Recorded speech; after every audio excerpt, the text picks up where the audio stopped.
Hello.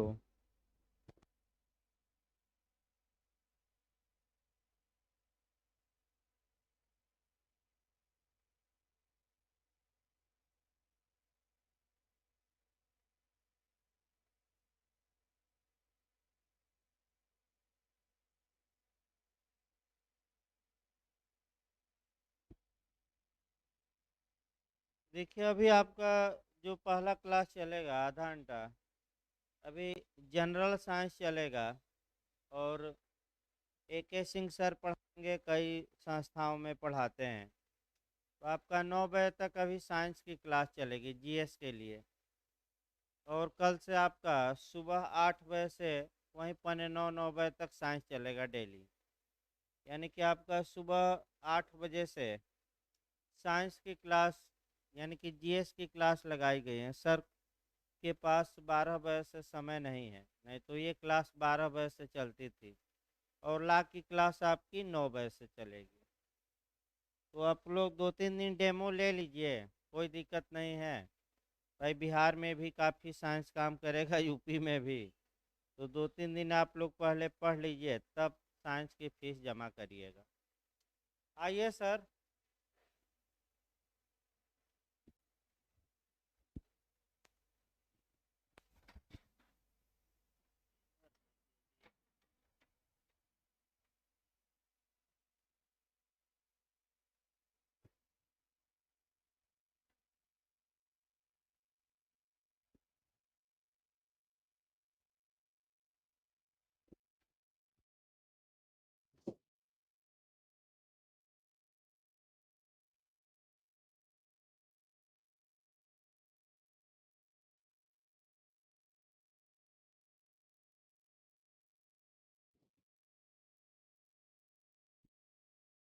Science जो है, science के सिलेबस और उसके विषय में 2-3 दिन हम क्लास लिए थे।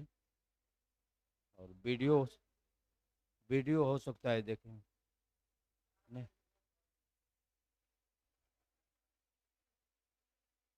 अच्छा अच्छा। तो एक दिन जो है, 1 2 3 दिन बोले थे, यूट्यूब पर बोले थे। हमने कहा कि ये वीडियो को जो है आप भेज दीजिएगा बच्चों को। तो अब भेजा गया है कि नहीं उसका हाल हम नहीं जानते। सिलेबस भी बताए थे बिहार का, और जगहों से जो साइंस के क्वेश्चन आते हैं उनके विषय में जानकारी दिए थे। तो आप लोग जो है उस साइंस के विषय में थोड़ा नए सिरे से फिर बोलते हैं, ठीक है। सिलेबस बताए थे, एक दिन चर्चा किए थे। अगर नहीं किए हैं तो सिलेबस की चर्चा करने का टाइम में नहीं इसमें रहता है। और आप लोग सिलेबस देख सकते हैं। हम तो जानते ही हैं, हम पढ़ा रहे हैं तो हम जानते हैं सब। लेकिन बिहार में बिना विज्ञान का काम चलने वाला नहीं है, समझ रहे हैं। प्री में भी और मेन में भी एक सब्जेक्ट के रूप में एक तरीके से विज्ञान है बिहार में। हाँ। कुछ ऐसी पढ़ाई लिखाई है साइंस का, ऐसा हमारा बताना है, समझाना है कि आप कहीं भी कोई भी आप एग्जाम देंगे तो आपको सवाल मिल जाएगा। हाँ। कुछ थोड़ी सी अपनी भी प्रोसेस रहनी चाहिए, टोटल सवाल किसी का पढ़ाया हुआ नहीं मिल पाता है। और साइंस में तो नहीं मिल पाता है, और बाकी दूसरे विषय के विषय में बहुत ज़्यादा मैं नहीं बता सकता। साइंस में उसका नाम ही है विशेष ज्ञान विज्ञान। जो बताया जा रहा है उसको तो समझना ही है, और उसी आधार पर कुछ और अपने भी समझ रखनी चाहिए। वो बिना क्लास व्लास का संभव नहीं हो पाता है, ठीक है। साइंस पर इंट्रोडक्शन आज बोल रहे हैं, आप थोड़ा सा कह रहे हैं ना सर कि थोड़ा सा इंट्रोडक्टरी दे दीजिए, ठीक है। साइंस या विज्ञान।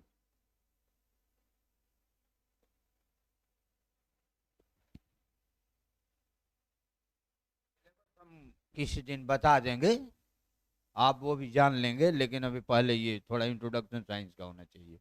ये बर्जे दे रहे हैं और हम सारी चीज़ें कहाँ कहाँ से क्रिएट होती है कुल सब जानते हैं, समझ रहे हैं हम।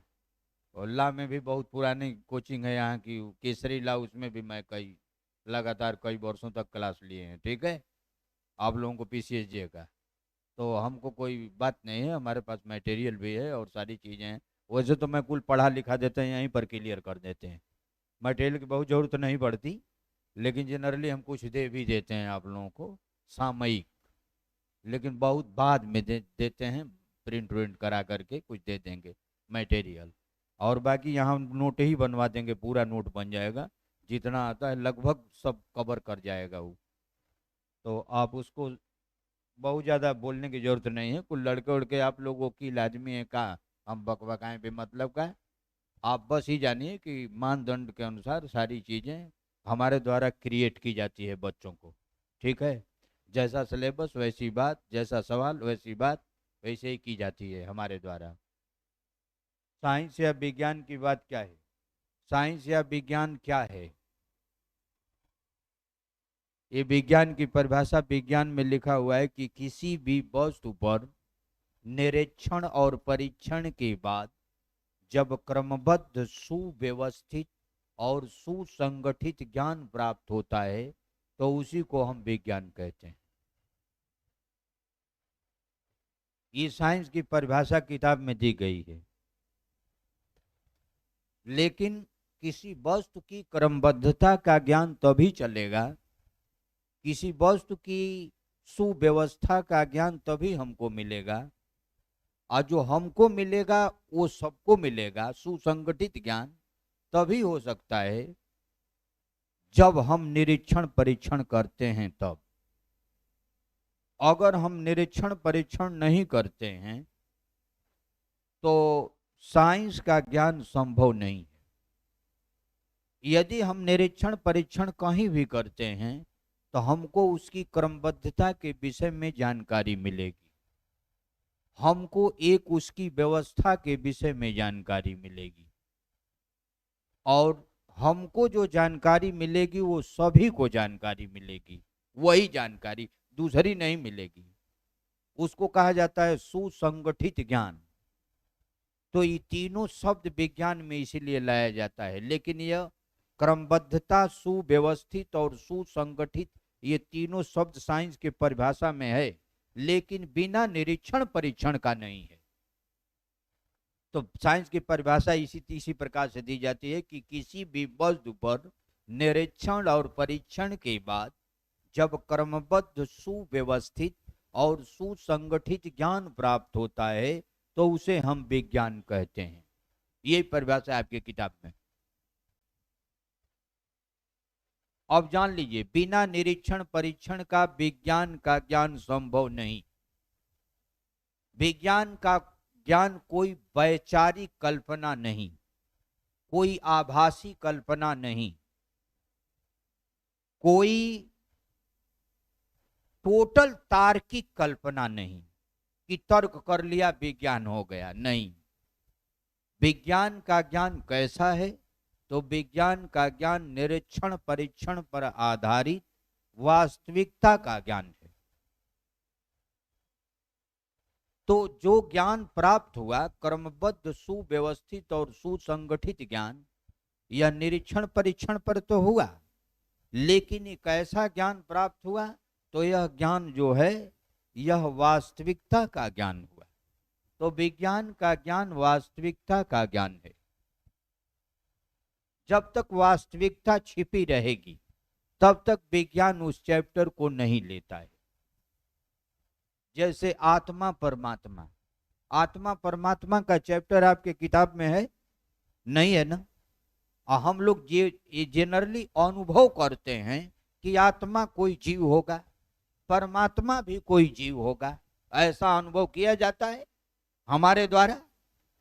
लेकिन हमने कहा कि अनुभव का ज्ञान नहीं हो सकता विज्ञान, वास्तविकता का ज्ञान होगा। अगर कोई कह देगा कि आत्मा कुछ है तो आत्मा को दिखाओ, परमात्मा कुछ है तो परमात्मा को दिखाओ, तो विज्ञान मान लेगा, अपने चैप्टर में आ जाएगा, आत्मा परमात्मा का चैप्टर पढ़ाया जाएगा, फिर आपको प्रयोगशाला में आत्मा परमात्मा दिखाया जाएगा।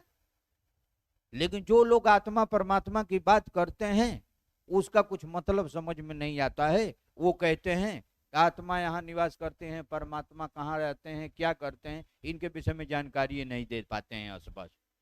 आत्मा कहते हैं कि दोनों आंखों का जो है विद्या जो लगाई जाती है यहीं पर आत्मा रहती है, अंत में ये आत्मा यहाँ से बाहर निकल जाती है, मरते समय आत्मा बाहर यहीं से निकलती है। महात्मा सुकरात थे, वो भी बताए। वो आप लोग जानते हो, जहर के प्याले पी करके वो मर गए थे।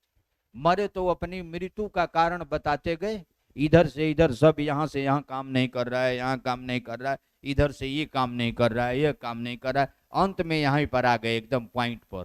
जब इस पॉइंट पर आ गए दोनों, जहाँ बीदी, जहाँ लोग कहते हैं आत्मा का निवास है, जो भी हो, हम विज्ञान के अनुसार नहीं बोल रहे हैं, हम जो वैचारिक मान्यता है उन्हीं को बोल रहे हैं। ठीक, यह भी मत कहिए कि विज्ञान में सर आत्मा बता दिए। वैचारिक जो उत्पन्न होता है भाव, क्योंकि ये इंट्रोडक्शन का क्लास है, इसमें कोई उस तरीके की बात नहीं है, समझने योग्य है। तो यहाँ कहते हैं यहाँ से निकलती है, तो वो भी बताए कि यहाँ तक तो बताए कि इधर का कुछ अब काम नहीं कर रहा है। फिर यहाँ भी बताए यहाँ काम नहीं कर रहा है, यहाँ आए कहे कि यहाँ भी नहीं कर रहा है, सुकरात कहे कि यहाँ भी काम नहीं कर रहा है। और सुकरात जब यहाँ इस पॉइंट, तो सुकरात ने कहा कि ऐसा है कि बस यही काम कर रहा है, सुई के नोक के बराबर, बस हमारा कुछ यही दबाने पर कुछ समझ में आ रहा है यहाँ पर, और बाकी शरीर में कोई जीव नहीं है और न कोई कुछ है, हमको जीवित का कोई सिस्टम है। उसके बाद कहे कि ऐसा है कि अब हम प्राण त्याग देंगे, और उन्होंने त्याग दिया, बस खत्म हो गए, शरीर पूरी मृत हो गई उनकी। तो कहने का मतलब कि जो कुछ भी उनका हाइपोथेसिस हो, चाहे कोई कल्पना हो, चाहे वैचारिक अवधारणा हो, लेकिन आत्मा को कोई प्रयोगशाला में जब दिखा नहीं पाया तो उसको विज्ञान नहीं मान पाता है। परमात्मा को भी नहीं दिखा पाया तो वो उसको भी नहीं मान पाते हैं। कुल मिला के इतना हम कहना चाहते हैं, और कोई फिलॉसफी हम नहीं पढ़ा रहे हैं कि दुनिया भर का फिलॉसफी इसका बताएं। बस इतने जानिए कि जिसका निरीक्षण परीक्षण नहीं हो पाएगा वह विज्ञान का ज्ञान नहीं होगा, जिसका निरीक्षण परीक्षण हो जाएगा और उसमें कुछ दिख जाएगा तो वह वास्तविकता का ज्ञान होगा और उसको विज्ञान का ज्ञान कहा जाएगा। ठीक है, लेकिन अब सवाल यह है कि इस विज्ञान को सबसे पहले दुनिया में बताया कौन? इस विज्ञान को सबसे पहले दुनिया में सबसे कौन बताया? देखिए, आप लोगों के क्लास में मैं जब पढ़ाता हूँ कोई भी जे वाले में, तो हम देखते हैं कि आप लोगों का मतलब ज्यादा से ज्यादा पढ़ाई दूसरे डायरेक्शन में है। आपका पढ़ाई जो है, तो जो लोग साइंस भी पढ़े होंगे पिछले कक्षाओं में, सब भूल गया है उनको। हम पढ़ाते हैं तो जानते हैं ना, हम आपके अंदर का हालचाल पूरा जानते हैं, ऐसा नहीं है। तो जो लोग साइंस के भी हैं वो साइंस भूल चुके हैं, वो फिजिक्स भूल चुके हैं, केमिस्ट्री भूल चुके हैं, बायोलॉजी भूल चुके हैं। विज्ञान प्रौद्योगिकी तो भाई नहीं है, वो तो प्रोसेस के अनुसार पढ़ाया जाता है, लेकिन विज्ञान प्रौद्योगिकी जो आधारित है वो भी इन्हीं पर आधारित है, विज्ञान प्रौद्योगिकी। अब सेटेलाइट छोड़ना है तो फिजिक्स का कुछ सिस्टम जानेंगे तभी तो सेटेलाइट छोड़ पाएंगे। तो कहने का मतलब ये है कि ये सारी चीजें हैं। तो मैंने आप लोगों के क्लास में ही देखा कि जो लड़के साइंस के ऑलरेडी थे, यहाँ तक कि बीएससी लोग किए थे, बीएससी एलएलबी वाले, वो भी अपनी विषय भूल चुके हैं, क्योंकि उधर बहुत सारी चीजें, कानून और सारी चीजें पढ़नी पड़ती है, उसी में लोग परेशान हो जाते हैं। जैसे आदमी आता है ना कि इधर उलझ गया तो इधर की बात ये नहीं ख्याल की, आप कहीं कहीं हुआ उसकी भी जरूरत है। जैसे बिहार में तो बहुत ज्यादा जरूरत है, बिहार में तो उसका योगदान है। जो साइंस पढ़ेगा उसी का तो होगा, जिनके साइंस नहीं आती है तो कन्फर्म है कि नहीं होना है उनको बिहार में, ये जान लीजिए। ये बहुत बहुत महत्वपूर्ण माने रखते हैं। आप बिहार में मैं इसी का ला का ही नहीं देख रहे हैं, मैं देख रहा हूँ हर परीक्षा में बिहार सरकार द्वारा जहां निर्धारित कोई परीक्षा हुई तो जान लीजिए उसमें बहुत साइंस के सवाल आते हैं, छोटे बड़े अपना स्तर है उसी हिसाब से आते हैं। लोक सेवा आयोग और बिहार लोक सेवा आयोग का है, जहाँ से आप लोगों का पीसीएसजे वगैरह और सब डील होती है, उसका भी वो कमीशन लेगा, चाहे वहाँ का दूसरा भी कोई कमीशन वो अगर लेती है किसी दूसरे सिस्टम में, तो उसमें बहुत साइंस के सवाल रहते हैं बिहार में, बहुत महत्वपूर्ण है उसके लिए। तो अभी आपको मैंने बताया कि आखिर दुनिया में साइंस के विषय में जानकारी देने का काम कौन किया। तो इस साइंस के विषय में विशेष जानकारी देने का कार्य ग्रीक के दार्शनिक और वैज्ञानिक अरस्तु ने किए थे। ग्रीक के दार्शनिक और वैज्ञानिक अरस्तु ने किए थे, इसलिए अरस्तु को फादर ऑफ साइंस के नाम से जाना जाता है, फादर ऑफ साइंस के नाम से जाना जाता है। साइंस के फादर अरस्तु हैं, अरस्तु ने ही सबसे पहले निरीक्षण परीक्षण का कार्य किए और निरीक्षण परीक्षण करके साइंस के विषय में बताया, इसलिए अरस्तु को फादर ऑफ साइंस के नाम से जाना जाता है। अरस्तु का काल 200-300 ईसा पूर्व में था, और अरस्तु के काल के बाद की स्थिति बहुत खराब हो गई, क्योंकि साइंस पर विशेष कोई काम नहीं हो सका। इसलिए नहीं हो पाया कि लोकतंत्र की स्थिति नहीं थी। राजा थे, राज्यों को चलाते थे, बस राजा राज्यों को चलाते थे। आज भी वही सिस्टम है। आप लोग तो LLB, आप लोग तो हमसे ज्यादा पढ़े हैं, दिन भर वही कमें करते हैं, समझ रहे हैं आप। वो राजा जो थे, राजा को राज्यपाल लोग बना दिए, राज्य राज्य है अभी, वही तो बात है। तो वो जो है राजा जो है, राजा आ गए सामने, विद्वानों को रखते थे, विज्ञान वालों को रखते थे, वैज्ञानिकों को रखते थे, लेकिन उनके ढंग से मुताबिक राजा जो है अपने को कार्य नहीं कर पाते थे। और नतीजा ये हुआ इसका कि विज्ञान आगे नहीं बढ़ा पड़ा। विज्ञान की बहुत अवनत हुई, 12वीं-13वीं शताब्दी तक विज्ञान की बहुत अवनत हुई। फिर उसके बाद विज्ञान को कुछ आगे बढ़ाने का कार्य किया गया, लेकिन विज्ञान की असली जो थेसिस और सिस्टम जो तैयार हुए वो 16वीं-17वीं शताब्दी में से शुरू हुए। और 16वीं-17वीं शताब्दी से शुरू हुए तो विज्ञान को आगे बढ़ाने में इन देशों के वैज्ञानिकों का विशेष योगदान रहा। इंग्लैंड, अमेरिका, फ्रांस, जर्मनी और Italy. England, America, France, Germany और इटली। और भी देश हैं, लेकिन 80% वैज्ञानिक इन्हीं के हैं, इन्हीं देशों के। आविष्कार और खोज में हम दे देंगे आपको प्रिंट करा करके, उसमें नाम भी लिखे हैं कि कहाँ के वैज्ञानिक थे, किन के विषय में जानकारी दिए थे, हम आपको प्रोवाइड करा देंगे, क्योंकि एक आध सवाल बन जाता है खोज से। आपको देखेंगे उसमें, तो अगर ये रेशियो निकालने लगेंगे तो 80% वैज्ञानिक इन्हीं 5 देशों के हैं। इंग्लैंड, अमेरिका, फिर सुनिए, इंग्लैंड, अमेरिका, फ्रांस, जर्मनी और इटली। इसमें इटली के वैज्ञानिक थे, उनका नाम था गैलीलियो।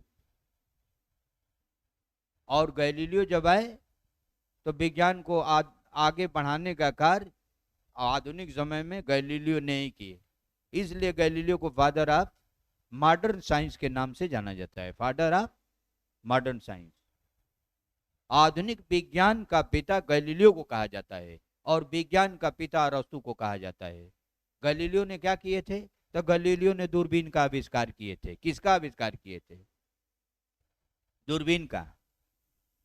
उन्हीं के नाम से तो उनको सभी लोग जानते हैं। आप बिना पढ़ा लिखा, ऐसे जनरली आदमी को अगर से पूछ दिया जाए, थोड़ा सा भी पढ़ा लिखा है, तो दूरबीन का नाम किससे जुड़ा है? तो गैलीलियो से, सभी लोग जानते हैं। दूरबीन से दूर की वस्तुओं को देखने का आरंभ हुआ। जैसे यहाँ से मान लीजिए हमको झूसी देखना है, फाफा मऊ देखना है, चौक देखना है, तो बिना दूरबीन का आपका आंख का पावर कहाँ है कि उतना तक देख पाएंगे? बिना दूरबीन का नहीं देख पाएंगे। लेकिन गैलीलियो के पहले 1590 ईस्वी में हॉलैंड के वैज्ञानिक थे, उनका नाम था जैकोरियन जॉनसन। और जैकोरियन जॉनसन आए तो जिस चीजों से आंखों से हम नहीं देख पा रहे थे, उनको देखने का आरंभ किए उन्होंने। और जब वो देखना आरंभ किया तो सूक्ष्म जीवों को देखने का आरंभ सूक्ष्मदर्शी से किया गया। सूक्ष्मदर्शी का आविष्कार 1590 ईस्वी में हॉलैंड के वैज्ञानिक जैकोरियन जॉनसन ने किए थे। जैकोरियन जॉनसन ने। लेकिन उस सूक्ष्मदर्शी में गड़बड़ी थी, साफ साफ दिखती नहीं थी। गैलीलियो आए तो सूक्ष्मदर्शी को सुधरवाए 1610 ईस्वी में। 1609 ईस्वी में गैलीलियो ने दूरबीन का आविष्कार किया था, और 1610 ईस्वी में जो जैकोरियन जॉनसन का बनाई गई सूक्ष्मदर्शी थी उससे बढ़िया नहीं दिख रहा था, तो उन्होंने उसके जो लेंस हैं, लेंसों की इधर उधर सारी चीजें किया, उसका सेटिंग सेट किया, सारी चीजें किए, तो उन्होंने विशेष योगदान दिया सूक्ष्मदर्शी को अच्छे तरह से क्रिएट करने के लिए, उससे कार्य करने के लिए। गैलीलियो बहुत काम किए। गैलीलियो जब न्यूटन अपना पहला नियम बता रहा था, जड़त्व का नियम, तो उन्होंने परेशान हो गया, उसको नहीं समझ में आ रहा था कि जड़त्व का नियम क्या है। तो गैलीलियो का लेख पाया, गैलीलियो का लेख पाया। जब लेख पढ़ा तो न्यूटन इंग्लैंड का वैज्ञानिक था, और जब गैलीलियो का उल्लेख पाया तो लेख पाया तो उन्होंने उसको देखने लगा कैसे कैसे लिखा है। वस्तुओं के जड़त्व के विषय में लिखा था। बड़ वस्तुओं के, चाहे सजीव चाहे निर्जीव वस्तु हो, सजीव निर्जीव वस्तु क्लियर थी उस समय, लेकिन सजीव वस्तुओं के गुण को तो आदमी समझ लेता, कुछ समझता है, लेकिन निर्जीव वस्तुओं के गुण को कैसे समझा जाए। जैसे हम को पूछ ले आप इस समय कहाँ हैं, तो बता देंगे मनोज पांडे क्लासेज में हैं। फिर कब 1 घंटा बाद कहाँ जाएंगे, तो बता देंगे यहाँ जाएंगे। या हम कहीं भी यहाँ हैं तो आज अभी यहाँ बताएंगे, 5 मिनट में वहां चल जाएंगे तो कहेंगे क्लास से बाहर है। तो कुछ ऐसा तो है कि जीव द्वारा अपने लक्षणों को कुछ बताने का सिस्टम है, लेकिन निर्जीव वस्तु से पूछा जाए कि तू कहाँ रहोगे तो बताएगा वो। मार्कर है, इस मार्कर से हम जानना चाहें कि कहाँ रहोगे तो बताएगा ही, नहीं बता पाएगा। नहीं है, निर्जीव वस्तुओं के लक्षण को और संसार की सभी वस्तुओं के लक्षण को डिक्लेयर उसमें किया गया था गैलीलियो के लेख द्वारा। क्या क्या लक्षण था, नैसर्गिक लक्षण क्या था? यही गुण था कि संसार की कोई वस्तु चलती नहीं है, लिखा था। अब जाती है तो रुकती नहीं है, बस तुरंत दिमाग में इसको आ गया। और ये क्या किया न्यूटन ने कि प्रयोगशाला में सिद्ध किया। क्या किया कि सारे बल को हटा दिया इधर उधर, और सारे बल को हटा करके किसी वस्तु को हिला दिया, हिला करके छोड़ दिया, वो लगातार हिलता रहा, दूसरे दिन भी गया हिलता रहा। आरू की वस्तुओं को आप जानते हैं, जब तक उठ के यहाँ देंगे नहीं तब तक वो होगा नहीं। अब टेस्ट किया कि क्यों हिलता रहा, बस एक बार बल दे दिया उस पर, और जब बल दे दिया बस वो रुक गया। तो कहा कि चलती हुई वस्तु तभी रुकती है जब बाहरी बल उस पर आरोपित किया जाए, ठीक है। और कोई वस्तु अवस्था में है तो गति अवस्था में भी आएगी जब बल लगाएंगे तभी होगी, और नहीं तो है ऐसे तो ये है ऐसे, जब हम उठाएंगे तो उठ जाएगी। तो बाहरी जब बल लगाएंगे तभी तो गति अवस्था में आएगी। बस दिमाग उसका करने लगा, तब उन्होंने इस प्रोसेस किया। यही हम लोग पढ़ते हैं, हमारे फिजिक्स की किताब में लिखा हुआ है जड़त्व के नियम, कि यदि कोई वस्तु विरामावस्था में है या गति अवस्था में है तो वह उसी अवस्था में रहना चाहती है जब तक कि उस पर कोई बाह्य बल न लगाया जाए। यही ना लिखा है फिजिक्स में। तो कुल मिला के हमारे कहने का मतलब है गैलीलियो का इस विज्ञान को आगे बढ़ाने में विशेष योगदान रहा, इसलिए गैलीलियो को फादर ऑफ मॉडर्न साइंस के नाम से जाना जाता है, फादर ऑफ मॉडर्न साइंस। अब देखिए मैं आपको कई सवाल बता दिया है, पढ़ाए अभी केवल परिचय दिए आपको केवल विज्ञान का परिचय दिए। अब विज्ञान के परिचय में कई सवाल मैंने आपको बताया, क्या क्या बताया। देखिए इतना सवाल है, विज्ञान शब्द को कौन बताया था, फादर ऑफ साइंस के नाम से जाते हैं, एक सवाल। 2 सवाल, फादर ऑफ मॉडर्न साइंस के नाम से जाने जाते हैं।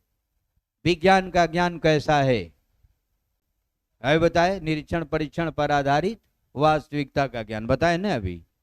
हाँ ये सवाल बन चुके हैं, ऐसा नहीं है। गैलीलियो ये भी बताए थे दूरबीन से वस्तु को देखने के लिए कितनी दूरी, तो उन्होंने बताया था कि इनफाइनाइट, कितना है। हाँ खगोल में जाके आंतरिक चीजों को कई करोड़ों किलोमीटर के सारी चीजें उनको देखा जाता है। सूक्ष्मदर्शी से या आंख से देखने के लिए किसी वस्तु की न्यूनतम दूरी कितनी होनी चाहिए, तो उन्होंने बताया कि 25 सेंटीमीटर। गैलीलियो को बताया हुआ, ये भी सवाल बार बार आता है, कई बार आया भी हो बिहार में। किसी आंख से किसी वस्तु को स्पष्ट देखने के लिए न्यूनतम दूरी होती है, दे देता है आपको, दे देता है 25 सीएम, 2.5 सीएम, 25 मीटर, कुल में 25 लिख देता है, परेशान हो जाते हैं। कितना होगा 25 सीएम, क्या होगा। हाँ कुल में सेंटीमीटर लिख देगा, हाँ कहीं पॉइंट दे देगा, कहीं कुछ दे देगा। आप पढ़े रहेंगे तभी भ्रमित हो जाएंगे, यही विज्ञान कहलाता है कि आप जानते रहेंगे तब भी गलत होगा आपसे। हाँ बहुत चैतन्य रहेंगे तब गलत नहीं होगा। हम लोगों से कोई पूछता है तो ये थोड़े है कि हम कुछ और सवाल आंसर दे देंगे, ऐसे इतिहास भूगोल थोड़े है। हम भी देखते हैं आपको कि वो पूछ रहा है तो कोई ऐसा कि जो विकल्प दिया है उससे भी तो कहीं अधिक मजबूत कोई सही नहीं है इसमें विकल्प, वो हो जाएगा। इसलिए हम सवाल पूछता है तो हम डायरेक्ट नहीं ऐसे बताते, नहीं उसको एक बार पढ़ते हैं, आ तो जाता है, तुरंत आ जाएगा कि ये है, लेकिन फिर भी मैं भी पढ़ता हूं उसको। इसी तरह से इनके सवाल सही होंगे आपसे। अब आपका आपका जो सवाल है, जो पीसीएसजे में जितने किए जाते हैं, आपको आगे नहीं पढ़ाना है यहाँ पर। हाँ, पूरा पेपर मेरे पास है और विषय का। आईएएस का पेपर नहीं है आपका, लेकिन पीसीएस का है। पीसीएस लेवल तो थोड़ा सा हल्का है कहीं, तो इस तरीके का है। तो आप यानी कि जो साइंस के जो सवाल बताए हैं, ये 5-6 सवाल जो है साइंस के केवल इंट्रोडक्शन से हैं। अभी एक सवाल जो एक बार आया था आपको, अभी क्या है, विज्ञान का ज्ञान होता है, विज्ञान का ज्ञान होता है, ज्ञान होता है, ये दिया था आपको विकल्प, दिया था तार्किक और काल्पनिक, काल्पनिक दिया था, निरीक्षण और काल्पनिक, तार्किक, निरीक्षण और वैचारिक, निरीक्षण और वास्तविक ज्ञान। कौन बताएं आपको, कौन विकल्प होगा हमारे बताने के अनुसार? ये 4 नंबर वाला होगा। ये इस तरह से सवाल आते हैं, और ये 4-5 सवाल जो है ये साइंस की परिभाषा में है। ठीक है, थोड़ा लिखिए, देखे कैसे लिखा रहे हैं। विज्ञान हेडिंग ऊपर, विज्ञान या साइंस।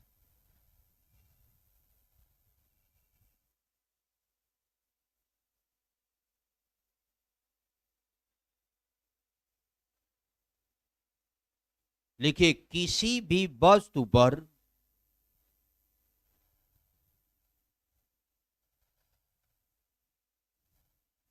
निरीक्षण और परीक्षण के बाद, किसी भी वस्तु पर निरीक्षण और परीक्षण के बाद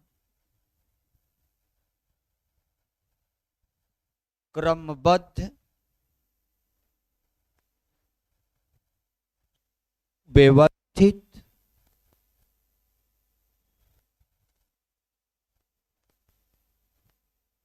सुसंगठित, सुसंगठित ज्ञान प्राप्त होता है, सुसंगठित ज्ञान प्राप्त होता है, तो उसे विज्ञान कहते हैं।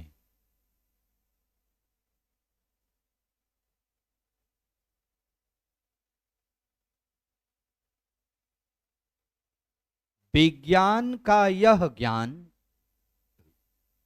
विज्ञान का यह ज्ञान निरीक्षण परीक्षण पर आधारित,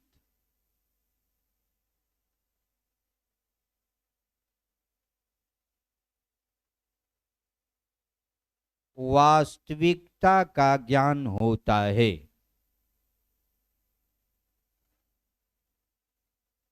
वास्तविकता का ज्ञान होता है,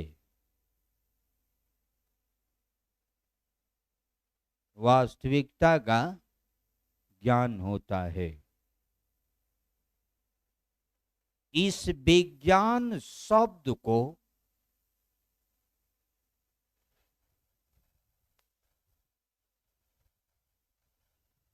सबसे पहले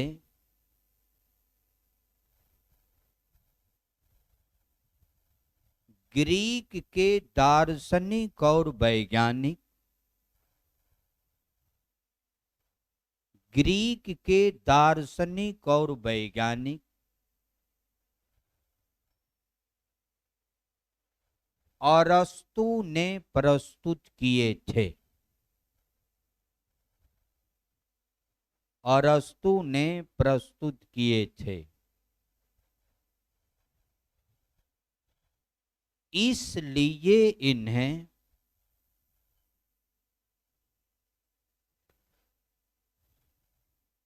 फादर ऑफ साइंस,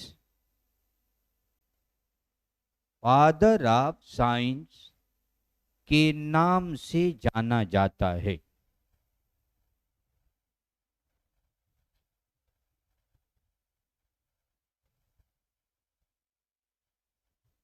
आधुनिक समय में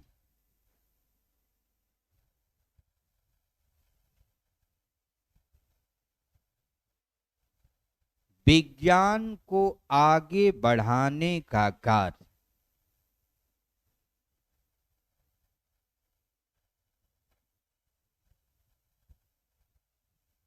इटली के वैज्ञानिक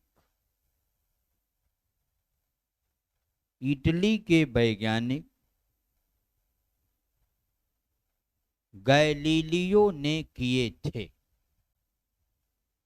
इटली के वैज्ञानिक गैलीलियो ने किए थे, इसलिए इन्हें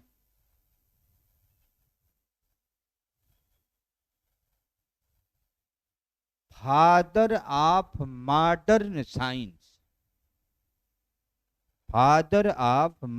साइंस के नाम से जाना जाता है।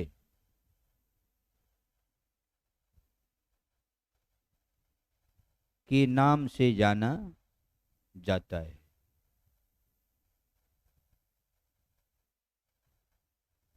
गैलीलियो ने 1609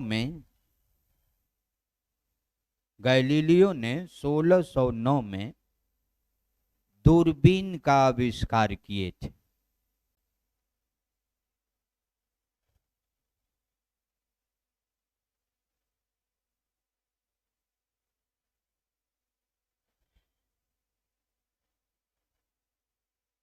किसी वस्तु को आंख से स्पष्ट देखने के लिए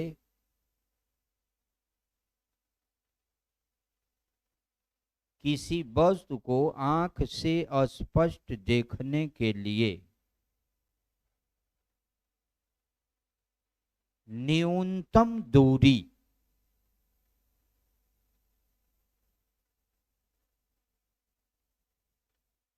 न्यूनतम दूरी 25 सेंटीमीटर होना चाहिए। आप प्रैक्टिकल भी कर सकते हैं। आप बिना आंख खराब वाले व्यक्ति इसका प्रैक्टिकल भी कर सकते हैं। ये अच्छा अक्षर है, समझ रहे हैं? ये ऐसे लाइए, ऐसे लाते आइए, ऐसे। चश्मा वाले नहीं, चश्मा वाले जो भी उनका तो पावर में उछल रहे हैं। बिना चश्मा वाले जिसका आंख स्वच्छ है, ऐसे देखिए, ऐसे ऐसे है ना, देखिए ऐसे ऐसे ले ना, देखिए आपकी अक्षर खराब होती जाएगी। आप अगर ऐसे भी चेक कर सकते हैं। आप 25, अगर अक्षर आपकी अच्छी अच्छी दिख रही है जहां से, समझ लीजिए 25 सेंटीमीटर है दूरी। ऐसे भी है, ठीक।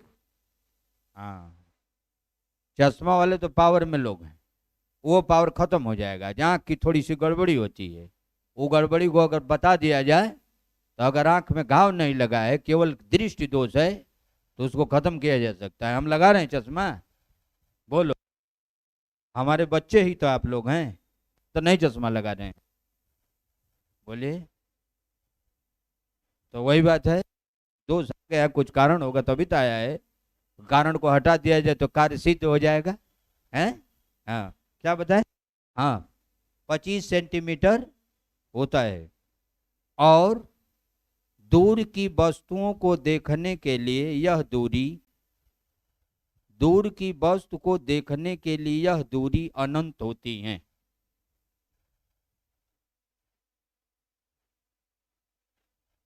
अनंत होती हैं।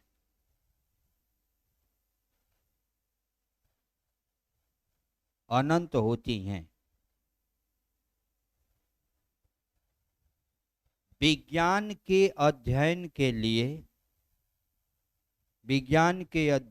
लिए इसे प्राथमिक तौर पर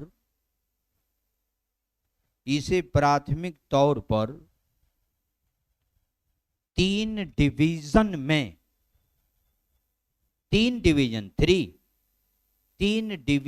में विभक्त किया जाता है।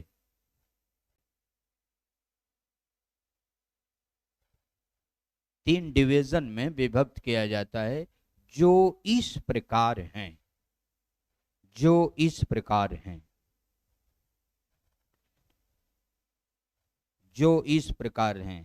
इसका मतलब कि अब पढ़ाना पड़ेगा आगे, यही ना, यही इंडिकेट कर रहा है ना पॉइंट, इतने तक तो हम बताए थे आपको, तो लिखा दिए। इसके बाद अब आगे बताना होगा आपको, ठीक। कल आपकी टाइम 8 बजे रहेगी, ठीक। ये गर्मी का दिन है, 8 बजे थोड़ा बढ़िया टाइम है, ठीक। हाँ, वो 12 बजे एक आध दिन 2-3 दिन हमारे बोले हैं, जो लोग रहे होंगे सुने होंगे, ठीक। एक आध दिन 2 दिन बोले हैं, 3 दिन हमने कहा कि थोड़ा सा बच्चों को दे दीजिएगा उनके मोबाइल पर। तो गया होगा, देखे होंगे, नहीं गए होंगे, बात ही खत्म। 2-3 दिन बोले थे, लेकिन वो टाइम नहीं हो पा रहा है 12 से। ये 8 बजे से ही टाइम क्लियर हो पा रहा है, ठीक। 8 से 9 आप लोग आइए, बिहार निकालना है, समझ रहे हैं, टारगेट पर है। तो आपको साइंस पढ़ना है, जान लीजिए। और नहीं साइंस नहीं आएगी ना, देखिए तो मेहनत करके हट जाएंगे, वहाँ निकलने वाले नहीं। साइंस तो सब्जेक्ट एक तरीके से हो गई है उसमें, वहाँ पर, समझ रहे हैं आप। मेन में भी है, प्री में भी है। अब बहुत सवाल हैं, और पढ़ाने में इतना जल्दी नहीं होगा बेटा, साइंस है, हम टाइम लेंगे तो अब पढ़ा पाएंगे। बहुत चीज़ें हैं उसमें, अब हम पढ़ाएंगे तो आपको समझ में, हम काच समझाएं। सिलेबस बताएंगे, 2 दिन सिलेबस है, बताते रह जाएंगे आपका। एक एक अगर वेरीफाई करने लगे तो उससे क्या मतलब है। आप लोग पढ़िए, कोई नया पढ़ाने वाले टीचर हम नहीं हैं कि आधा जानते आधा नहीं जानते। हमारा कोई 1 से Z तक पूर्ण परफॉर्मेंस चाहिए होगा। फिलासफिकल सिस्टम है, वो किताबियों का स्टेज छोड़ देंगे, हम पढ़ाने लेंगे, ठीक ना। फिलासफिकल सिस्टम है, उसकी प्रकृति क्या कहती है उस पे आपके परीक्षा का उस हिसाब से हम चलते। दिन भर किताब का भी पढ़ने वाले व्यक्ति नहीं हम बहुत पढ़ में सीमा नहीं है हमारी, समझ रहे हैं आप। तो इस तरह से हम सब जानते हैं, और बढ़िया नोट बनवा देंगे, बढ़िया गाइड कर देंगे। आप लोग मेहनती हैं तो साइंस में नंबर कम नहीं होगा, यही पर हैं। पढ़ाऊ कर रहेंगे अभी आपके बीच, परिचय दे लोगे तब वो रहेंगे, ठीक है। हम जाएंगे नहीं कहीं, हम नहीं जाते हैं, हम आपके बीच हैं। फर्जी काम नहीं होता है यहाँ, ठीक। मेहनती मेहनत वाला काम है। तो मेहनत वाला काम है, टाइम लेंगे, पढ़ाएंगे, रोज आना पड़ेगा, मेहनत करनी पड़ेगी आपको, और तब सफलता मिल जाएगी। हाँ, हम पकड़वा देंगे सब, एक को नहीं छोड़ेंगे, एकदम पूरी रोआ रोआ उसका जितना है सब पकड़ के पढ़ा देंगे हम, ठीक है। जहाँ जहाँ से आता है सब टोटल। लेकिन भाई हम टाइम लेंगे, बच्चे घबराना नहीं है आपको। हम नहीं घबराते, आप भी नहीं घबराएंगे, ठीक। हम टाइम लेंगे, उसमें 4-4 विषय होती है। बायोलॉजी होगी, फिजिक्स होगी, केमिस्ट्री होगी, विज्ञान प्रौद्योगिकी होगी। तो विज्ञान प्रौद्योगिकी तो ये प्री वाली में नहीं है बहुत ज़्यादा, वो मेन वाली में है, ठीक। मतलब असली 3 चीज़ें इसमें हैं प्री वाले में। अभी प्री देना है ना, उसके बाद तो मेन देंगे ना, बोलिए। तो प्री वाले में आपको बायोलॉजी, फिजिक्स और केमिस्ट्री तीनों पढ़ना है। इसके बहुत से चैप्टर हैं, और फिलासफिकल स्थित है, जान लीजिए आप ही मत जानिए बेटा कि मैं हाई स्कूल इंटर चाहे BSc किया हूँ। तो हम सवाल कर लेंगे, हमारे घर के लिए भी BSc बहुत लोग हैं, हम सवाल उनसे पूछते हैं, भाग जाते हैं हमारे साथ, सामने रबूटी की थे, वो आते ही नहीं हमारे पास, डर के मारे भाग जाते हैं कि सवाल पूछ लेंगे। तो हमको BSc MSc से नहीं होता है बेटा, ये कंपटीशन का एक सिस्टम होता है, बिना सिस्टम फॉलो किए। हाँ सर छोड़ दे रहे हैं, तो बिल्कुल। अब आज थोड़ा सा पहला दिन था, हाँ तो बस, हाँ छोड़ दे। हाँ, 8 बजे से एकदम 9 बजे हम एकदम बिल्कुल छोड़ देंगे। हाँ, हम हमको खुद हम अपने टाइम पर बहुत ध्यान रखते हैं। ये पहले दिन था तो इन लोगों से थोड़ा बात कर लें। तो बेटा अगर क्वालिफाई करना है तो आप साइंस पढ़िए, बिना साइंस का काम नहीं चलेगा। सिलेबस बिहार के लिए तो बहुत नंबर 1 का है, यहाँ भी है लेकिन बिहार के लिए बहुत ज़्यादा है, ठीक है। तो आप लोग पढ़िए। अब क्लास अब थोड़ा सा ओवर कर रहे हैं, सर पढ़ाएंगे, ठीक है।